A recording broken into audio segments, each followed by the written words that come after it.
আসসালামু আলাইকুম ভিউয়ার্স, কেমন আছেন সবাই? ফর পিজন অ্যান্ড পেটস চ্যানেলের আজকের লং শর্টসে আপনাদেরকে স্বাগত।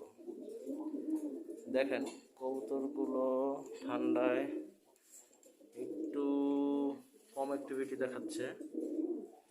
কবুতরগুলো আজকে রুমের মধ্যে ছাড়িও নাই, অনেক ঠান্ডা আজকে।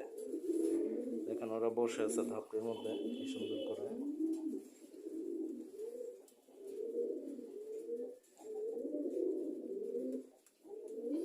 আজকে শীতের তীব্রতা শুরু হয়েছে ভিউয়ার্স।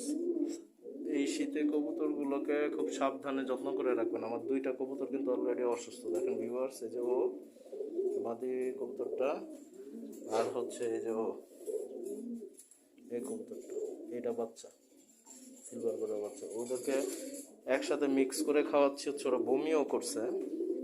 কবুতরটা তো মারাত্মক বমি করছে ক্রিমির মেডিসিন খাওয়ানোর পরে। ওদেরকে এখন একসাথে খাওয়াচ্ছি আপনার ওই যে এসিআই পিবি সিরিজের পিবি সালকিউর, মানে 500 ml পানিতে পিবি সালকিউর হাফ ml, 1 গ্রাম লাইসোভিট পাউডার আর 1 গ্রাম হচ্ছে PB71 একসাথে মিক্স করে খাওয়াচ্ছি ভিউয়ার্স। এটা 2 বেলা করে খাওয়াতে হবে অসুস্থ কবুতরগুলোকে। যেসব কবুতরে দেখবেন সবুজ চুনা ড্রপিং করতেছে, বমি করতেছে, সেক্ষেত্রে আপনার এই মেডিসিনগুলো ভালো কাজ দিবে। পিবি সালকিউর, লাইসোভিট পাউডার আর হচ্ছে PB71, এগুলো নিয়ে আরও বিস্তারিত ভিডিও দিব ইনশাল্লাহ। আপনারা সবাই চ্যানেলটি সাবস্ক্রাইব করে সাথেই থাকবেন, পাশে থাকা বেল আইকনটি বাজিয়ে দিবেন। অনেক কবুতরই শীতে দেখবেন বমি করে, মানে খাবার ঠিক মতো হজম হয় না, তো সেই জন্য বমি করে।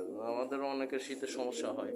দেখেন ওদের কোনো প্রবলেম নাই, কিন্তু ওরা গা ফুলে বসে আছে এক সাইডে।